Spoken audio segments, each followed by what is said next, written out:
প্রধান উপদেষ্টা অধ্যাপক ডক্টর মোহাম্মদ ইউনূসের কাছে প্রতিবেদন জমা দিয়েছে গণমাধ্যম সংস্কার কমিশন। দুপুর 12টায় রাষ্ট্রীয় অতিথি ভবন যমুনায় কমিশনের সদস্যরা প্রধান উপদেষ্টার কাছে তাদের প্রতিবেদন জমা দেন। পরে যমুনার বাইরে এক প্রেস ব্রিফিংয়ে কমিশন প্রধান জ্যেষ্ঠ সাংবাদিক কামাল আহমেদ বলেন, বেতার টিভি একত্রিত করে জাতীয় সম্প্রচার প্রতিষ্ঠান গঠনের সুপারিশ করা হয়েছে, যেটি হবে স্বাধীন প্রতিষ্ঠান। স্বাধীন সাংবাদিকতায় বাধা সৃষ্টি করে এমন আইন দূর করা, সাংবাদিকদের সুরক্ষা আইন তৈরি, একটি প্রতিষ্ঠান একটি গণমাধ্যমের মালিক এবং পত্রিকা, টেলিভিশন ও অনলাইনের জন্য জাতীয় গণমাধ্যম কমিশন গঠনের সুপারিশ করা হয়েছে। টিআরপি নিয়ে জালিয়াতি দুর্নীতি বন্ধ করে সুস্থ প্রতিযোগিতা তৈরির মাধ্যমে সুন্দর পরিবেশ তৈরি করতে সর্বমোট 20টি সুপারিশমালা জমা দেওয়া হয়েছে বলে জানান কামাল আহমেদ।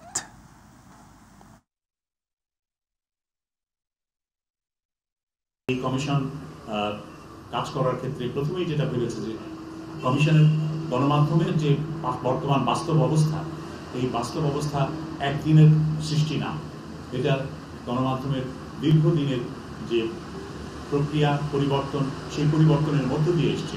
দীর্ঘদিন ধরে যে চর্চাগুলো হয়ে আসছে, সেই চর্চাগুলোর ক্রমাবনতির পরিণতিতে আজকে গণমাধ্যমের পরিস্থিতি এক ধরনের সংকটের মধ্যে।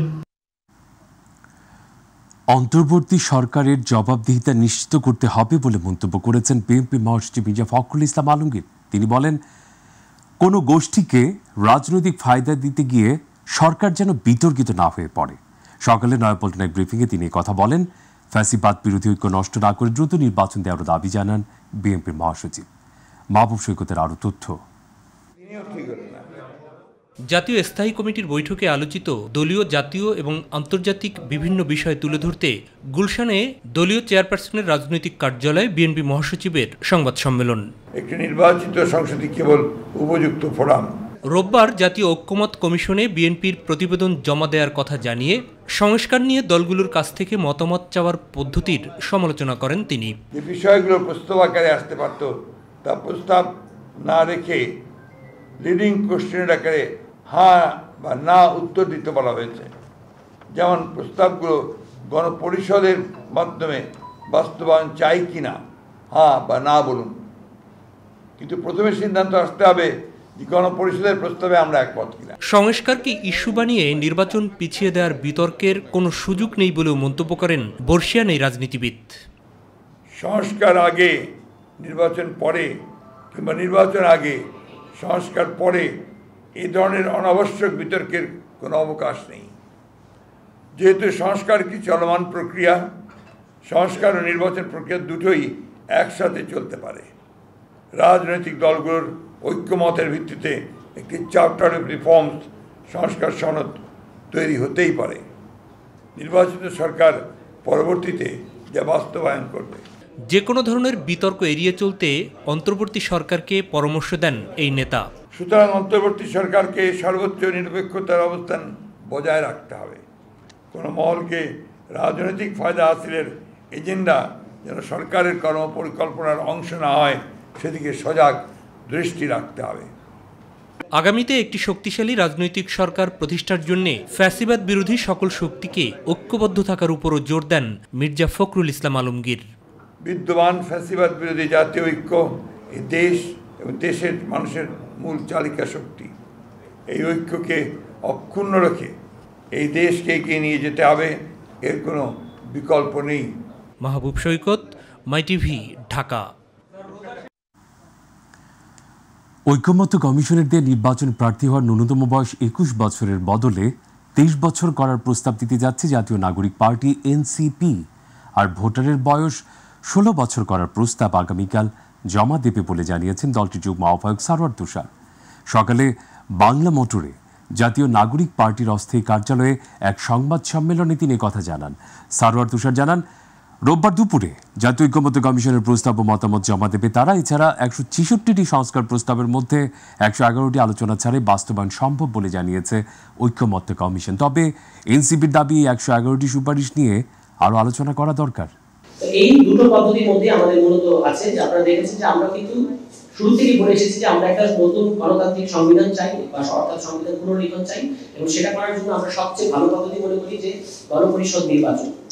কিন্তু আমরা বলেছি যে গণপরিষদ নির্বাচন যদি নাও হয় তাহলে সেক্ষেত্রে গণপরিষদ ও আইনসভা হিসেবে নির্বাচিত সংসদ, যেটাকে ইংরেজিতে অনেকে বলে থাকেন ম্যান্ডেটেড কনস্টিটিউয়েন্ট লেজিসলেচার, মানে এমন একটা আইনসভা যার গণপরিষদের ভূমিকাও থাকবে। তো সেই প্রস্তাবটা আমাদের বিবেচনার মধ্যে আছে। এই দুটো নিয়ে আমরা কথা বলবো আগামীকাল। এবং আমরা যদি ইতিমধ্যে আমি বলেছি, আরেকটা বলি যে আমরা আগামীকাল 23 মার্চ দুপুর 2টার সময় জাতীয় ঐক্যমত্য কমিশনের যে কার্যালয় সংসদ ভবনের ব্লক 1-এ এমপি হোস্টেল, সেখানে আমরা তাদের কাছে আনুষ্ঠানিকভাবে আমাদের এই প্রতিনিধি দল তারা গিয়ে এটা জমা দেবে এবং তারপর তাদের সাথে আমাদের কিছু আলোচনা হবে। এবং আপনারা তো জানেন যে তারা বলেছে যে দলগুলো ইতিমধ্যে জমা দিয়েছে তাদের সাথে কিন্তু আলোচনা শুরু হয়ে গেছে। রাষ্ট্র সংস্কারে রাজনৈতিক দলগুলোর সঙ্গে আনুষ্ঠানিক সংলাপ করছে জাতীয় ঐক্যমত্য কমিশন। সকালে খেলাফত মজলিস ও লেবার পার্টির সঙ্গে সংলাপে বসে কমিশন। স্বাগত বক্তব্যে জাতীয় ঐক্যমত্য কমিশনের সহসভাপতি ও সংবিধান সংস্কার কমিশনের প্রধান আলী রিয়াজ বলেন, সংস্কার নিয়ে সব বিষয়ে সব পক্ষের মধ্যে ঐক্যমত্য নিয়ে আসতে এই আলোচনা যা জাতির এগিয়ে যাওয়ার পথ খুলবে। আবু সাইদ অপু জানাচ্ছেন বাকিটুকু। রাষ্ট্র সংস্কারে ও বিভিন্ন রাজনৈতিক দলের সাথে বৈঠকে নানান মতামত ও সুপারিশের ভিত্তিতে আলোচনা করতে গেল 5 মার্চ 38 দলকে চিঠি দিয়ে আমন্ত্রণ জানান জাতীয় ঐক্যমত্য কমিশন। আর এরই ধারাবাহিকতায় জামাতের পক্ষ থেকে 31 দফা সুপারিশ দেওয়ার পর এলডিপি, খেলাফত মজলিস, লেবার পার্টির সাথে রুদ্ধদ্বার বৈঠকে বসেন জাতীয় ঐক্যমত্য কমিশন। স্বাগত বক্তব্যে জাতীয় ঐক্যমত্য কমিশনের সহসভাপতি ও সংবিধান সংস্কার কমিশনের প্রধান আলী রিয়াজ বলেন, সংস্কার নিয়ে সব বিষয়ে সব পক্ষের মধ্যে ঐক্যমত নিয়ে আসতে এই আলোচনা। এবং অত্যন্ত স্বল্প সময়ের মধ্যে আমরা কাজ শুরু করেছি, এই অর্থে যে খুব দীর্ঘ সময় দেওয়া যায়নি আপনাদেরকে, কিন্তু আপনারা আন্তরিকভাবে যেই মতামতগুলো জানিয়েছেন সেই মতামতগুলোর ভিত্তিতেই আমরা আলোচনাটা শুরু করব।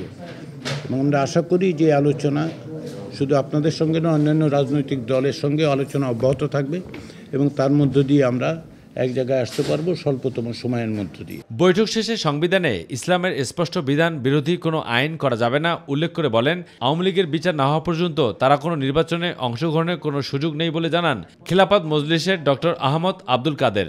ইসলামের স্পষ্ট বিধান বিরোধী আইন করা যাবে না, এটা আমরা বলছি সামাজিক ধর্মীয় স্টেবিলিটির কারণে একান্ত প্রয়োজন। আমরা বলছি ফেসিবাদের যারা ফেসিবাদ এবং তার দোসর যারা, আগামী নির্বাচনে তারা আসার সুযোগ নাই। পরে লেবার পার্টির চেয়ারম্যান ডক্টর মোস্তাফিজুর রহমান ইরান রাষ্ট্র সংস্কারের দিকক্ষ বিশিষ্ট পার্লামেন্ট, প্রাদেশিক শাসনহীনতা শৃঙ্খল থেকে বের হওয়া সহ বেশ কয়েকটি বিষয় তুলে ধরেন। ফ্যাসিবাদের দংশনের মধ্য দিয়ে ছাত্র জনতার যেই দীর্ঘ লড়াই সংগ্রামের মধ্য দিয়ে এই সরকার পতন হয়েছে, আওয়ামী লীগের পতন হয়েছে এবং ফ্যাসিবাদের প্রধান শেখ হাসিনা দেশ ছেড়ে পালিয়ে গিয়েছেন। আমরা দেখছি যে এই সরকারকে আবার পুনর্বাসনের জন্য বিভিন্ন জায়গা থেকে ইতিমধ্যে উদ্যোগ নেয়ার আমরা দৃষ্টান্ত দেখছি।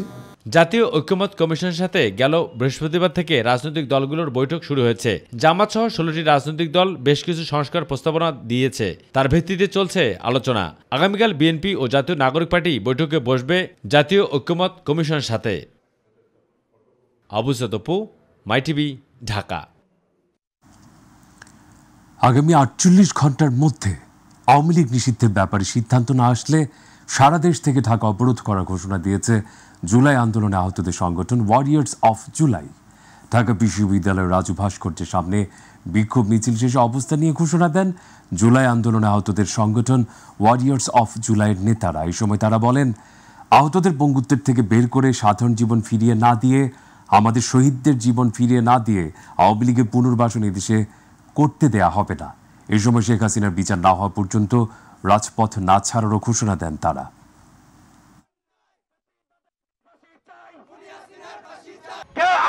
পুনর্বাসন করতে দিতে চাই তাহলে আমাদের প্রায় 2000 ভাইয়ের জীবন ফিরিয়ে দিতে হবে। এই বাংলার মাটিতে এই খুনি হাসিনার, এই আওয়ামী লীগের চালানোর এই বাংলার মাটিতে জায়গা হবে না। সেই ফ্যাসিস্ট হাসিনার বিচার এখনো বাংলাদেশে হলো না। আমরা দেখতে পেলাম 24-এর পরে বিভিন্ন মহল আবার পুনর্বাসনের জন্য চেষ্টা করছে। বর্তমান যে সরকার ক্ষমতায় আছে, আমি তাকে বলতে চাই, আপনারা নতুন করে কোনো ষড়যন্ত্র করতে পারবেন না। যদি কোনো ষড়যন্ত্র করেন আমরা সেই ষড়যন্ত্র রুখে দিতে বাধ্য হবই। আপনারা যদি আওয়ামী লীগের পক্ষে একটা কথা বলেন, বিগত সময়ে যারা কথাগুলো বলেছেন তারা প্রকাশ্যে যদি আগামী 48 ঘন্টার ভিতরে মিডিয়াতে যদি ক্ষমা না চান, আমরা আপনাদেরকেও বিচারের কাঠগড়ায় দাঁড় করাবো। আওয়ামী লীগ নিষিদ্ধ ও গণহত্যার বিচারের দাবিতে অবস্থান ও গণস্বাক্ষর কর্মসূচি পালন করেছে গণ অধিকার পরিষদ।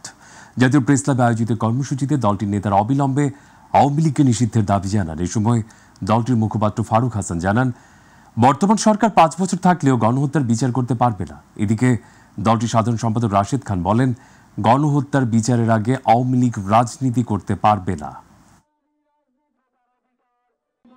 আমরা দেখেছি এই সরকারের কতিপয় উপদেষ্টা আড়ালে আবডালে ইনিয়ে বিনিয়ে আওয়ামী লীগের রাজনীতি পুনর্বাসনের চেষ্টা অব্যাহত রেখেছিল।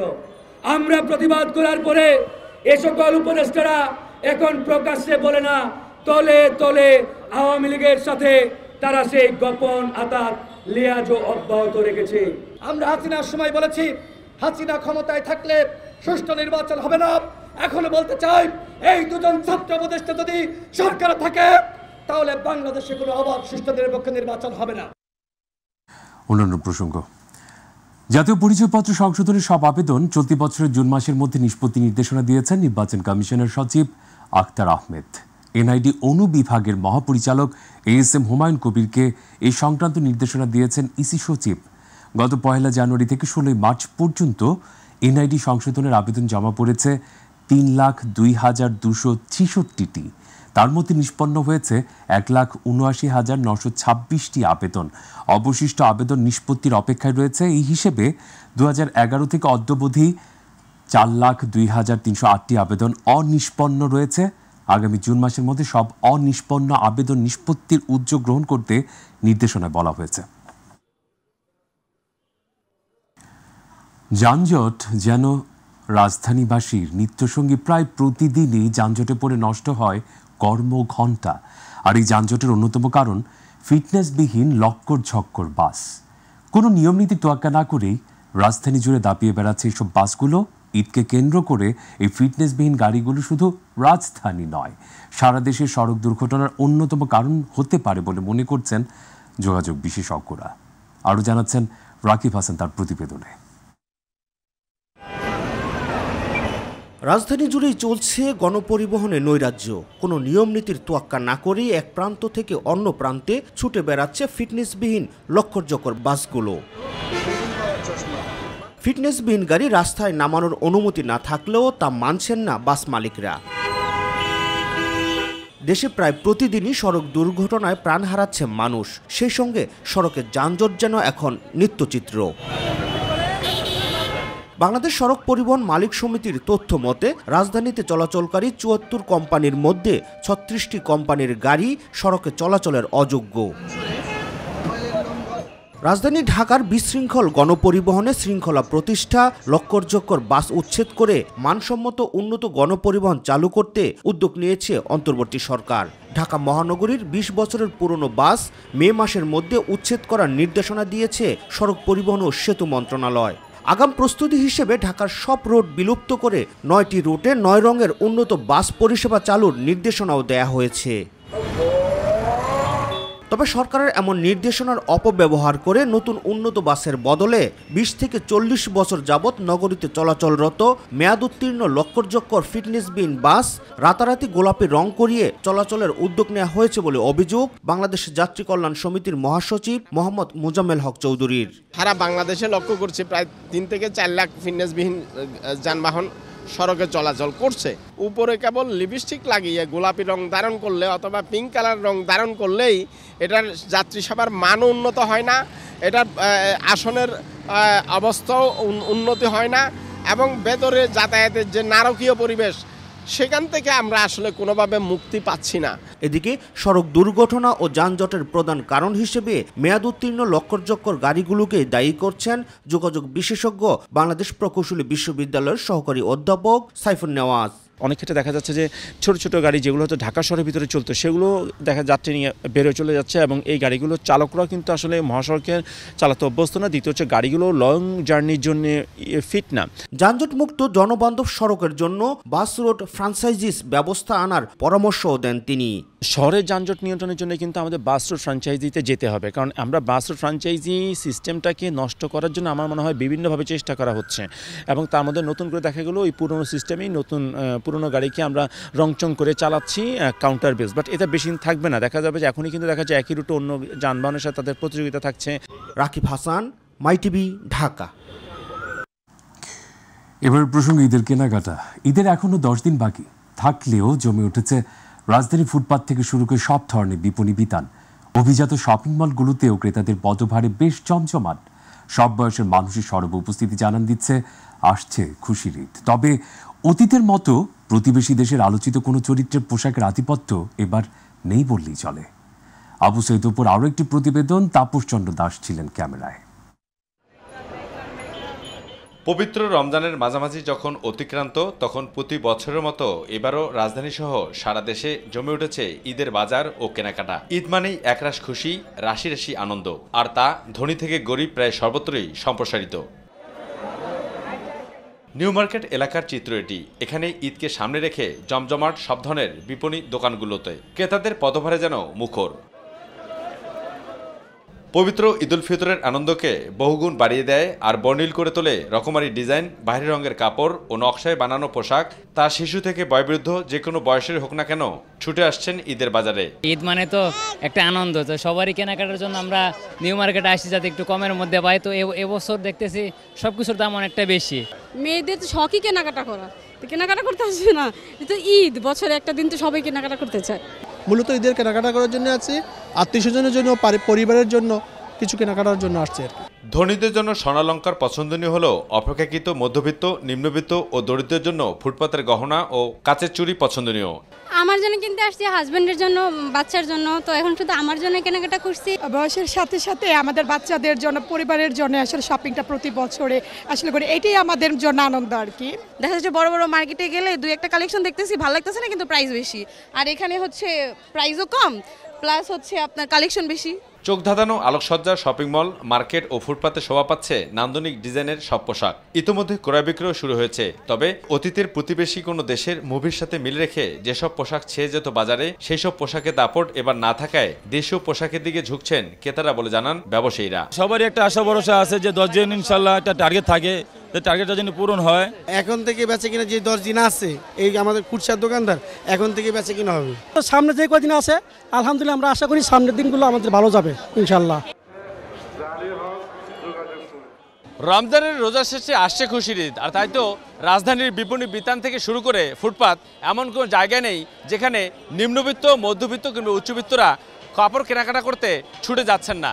তবে সকলের প্রত্যাশা একটাই, সাধ্যের মধ্যে থেকে কেনাকাটা করে পরিবার পরিজনের সাথে ঈদ আনন্দ উপভোগ করা। নিউ মার্কেট থেকে আবু সৈয়দ আপু, মাই টিভি, ঢাকা। মুসলমানদের জন্য রমজানের শেষ দশকের গুরুত্বপূর্ণ আমল ইতিকাফ, যেখানে একজন মুসলমান নির্দিষ্ট সময়ের জন্য মসজিদে অবস্থান করে আল্লাহর ধ্যান, ইবাদত ও আত্মশুদ্ধিতে মগ্ন থাকেন। এই ধ্যানের উদ্দেশ্য আল্লাহর নৈকট্য অর্জন। ইসলামী বিশেষজ্ঞরা বলছেন, রাসূল সাল্লাল্লাহু আলাইহি ওয়াসাল্লামের জীবনে কখনো ইতিকাফ ছেড়ে দেননি। ইতিকাফের মাধ্যমে আল্লাহর নৈকট্য ও সন্তুষ্টি অর্জন করা যায়। মোহাম্মদ ইলিয়াস জানাচ্ছেন বাকিটুকু। পবিত্র সিয়াম সাধনার মাস রমজানের শেষ দশককে বলা হয় নাজাত বা মুক্তির সময়। মাহে রমজানের শেষ 10 দিনের মধ্যে রয়েছে পবিত্র কুরআন নাজিলের রাত শবে কদর, যা হাজার রাতের চেয়েও পুণ্যময় রজনী। তাই এ সময় হজরত মুহাম্মদ সাল্লাল্লাহু আলাইহি ওয়াসাল্লাম ইতিকাফ বা ঈদ চাঁদ দেখা অবধি দিবারাত্রি মসজিদে অবস্থান, ইবাদত বন্দিগিতে কাটাতেন। তারই অনুসরণ করেন ধর্মপ্রাণ মুসলমানগণ। রমাদানের শেষ দশকে রাসূলুল্লাহ সাল্লাল্লাহু আলাইহি ওয়াসাল্লাম লাইলাতুল কদর খোঁজার জন্য ইতিকাফ করতেন। প্রথমে নবীজি প্রথম দশক ইতিকাফ করলেন। বলা হলো যে আপনি যা খুঁজছেন তার সামনে। তিনি মধ্য দশক ইতিকাফ করলেন। বলা হলো জিবরিল আলাইহিস সালাম বললেন যে আপনি যা খুঁজতেছেন তা আরও সামনে আছে। তখন রাসূল সাল্লাল্লাহু আলাইহি ওয়াসাল্লাম বললেন, তাহাররাউ লাইলাতুল কদরি ফিল ভিতরি মিনাল আশরিল আওয়াখিরি মিন রমাদান, তোমরা লাইলাতুল কদরকে রমজানের বেজুর রজনীতে খুঁজো। এবং লাইলাতুল কদর খোঁজার জন্যই মূলত এই ইতিকাফ রাসূল সাল্লাল্লাহু আলাইহি ওয়াসাল্লাম করতেন। কুরআন হাদিসের বর্ণনা অনুযায়ী রমজান মাস হলো আল্লাহ তাআলার আনুগত্য ও ইবাদতের বসন্তকাল এবং ক্ষমা ও জাহান্নাম থেকে মুক্তির মৌসুম। আর রমজানের শেষ দশকের ইতেকাফ আল্লাহ তাআলার পক্ষ থেকে একটি মহা উপহার। এই এতেকাফ এত গুরুত্ব, নবী আলাইহিস সালাতু ওয়াস সালাম উনি রাষ্ট্রপ্রধান হওয়ার পরেও উনি কোনো বছর এতেকাফ মিস করেননি। যদি এক বছর কোনো কারণে মিস হয়েছে সেটা পরের বছর আবার কাজা করে দিয়েছেন। ফজিলত হলো দুনিয়ার সকল ব্যস্ততা থেকে ত্যাগ করে আমরা শুধুমাত্র আল্লাহর সন্তুষ্টির জন্য আমরা এতেকাফে আসি, এতে আল্লাহ পাকের নৈকট্য লাভ হয়, আল্লাহর সাথে সম্পর্ক হয়। ইসলামী বিশেষজ্ঞগণের মতে একটি সমাজে যদি একজনও মসজিদে ইতেকাফ না করেন তাহলে সেই সমাজে সবার উপর দায় বর্তাবে। মহল্লা এক মসজিদে আমরা যে কত মুসল্লি নামাজ আদায় করি, মহল্লাবাসীর পক্ষে যদি মুষ্টিময় কিছু লোক এই সুন্নাহ কাজ আদায় করে, ইবাদত আদায় করে, তাহলে সকলের পক্ষ থেকে আদায় হয়ে যাবে। তবে কাজটা সুন্নতে মুআক্কাদা। সবারই প্রার্থনা আত্মশুদ্ধি এবং আল্লাহর সন্তুষ্টি আসুক সিয়াম সাধনায়। মোহাম্মদ ইলিয়াস, মাই টিভি, ঢাকা। যুদ্ধবিরোধী চুক্তি লঙ্ঘন করে ফিলিস্তিনের বেসামরিক নারী, শিশু, কিশোর কিশোরী হত্যার দায়ে ইসরায়েলকে সন্ত্রাসী রাষ্ট্র ঘোষণা করে জাতিসংঘের সদস্যপদ বাতিলের দাবি জানিয়েছেন বাংলাদেশ জামায়াতে ইসলামের মহিলা বিভাগের কেন্দ্রীয় সহকারী সেক্রেটারি সাইদা রুম্মান। সকালে জাতীয় প্রেস ক্লাবের সামনে বাংলাদেশ জামায়াতে ইসলামী ঢাকা মহানগরীর দক্ষিণের মহিলা বিভাগের উদ্যোগে ফিলিস্তিনে ইসরায়েলি বর্বর হামলার প্রতিবাদে আয়োজিত মানববন্ধনে এই দাবি জানান। তিনি আরও বলেন, এই গণহত্যার বিরুদ্ধে জাতিসংঘ ব্যবস্থা না নিলে মুসলিম সম্প্রদায় মনে করবে জাতিসংঘের সমর্থনে মুসলিমদের হত্যা করা হয়েছে। অনতিবিলম্বে গণহত্যার দায়ে নেতানিয়াহুর বিচার আন্তর্জাতিক আদালতে করতে হবে। তারা কি দেখেন যে ক্রমাগত প্রতিদিনই সেখানে প্রায় 12 জন শিশু প্রতিদিনই একটা দুটো পা হারাচ্ছে, নারী শিশু মৃত্যুবরণ করছে, অনেক নারীরা অ্যানেস্থেসিয়া ছাড়া এই যুদ্ধের মধ্যে শিশু জন্ম দিচ্ছে। আমরা আসলে কোরআন থেকে দূরে সরে গিয়েছি, আমাদের ঐক্যের বন্ধন শিথিল হয়ে গিয়েছে। এজন্য কিন্তু পুরো ইহুদি মাত্র কয়েকটি গোষ্ঠী আমাদের উপরে পুরো মুসলিম বিশ্বকে নিপীড়ন চালাচ্ছে। বিশ্ব মুসলিমের কাছে আমার প্রশ্ন, আমাদের বিবেক কি বন্ধ হয়ে গেছে? আমাদের বিবেক কি স্তব্ধ হয়ে আছে? যেখানে আমাদের মুসলিম ভাইদেরকে লাশের বন্যা বয়ে যাচ্ছে, রক্তের বন্যায় তারা সাঁতরাচ্ছে, যেখানে মুসলিম উম্মাহকে নির্বংশ করার জন্য নারীদেরকে হত্যাযজ্ঞ চালানো হচ্ছে, সেই ইসরায়েল আজকে বুক ফুলিয়ে তারা বিশ্ব চড়ে বেড়াচ্ছে। কিন্তু কেন?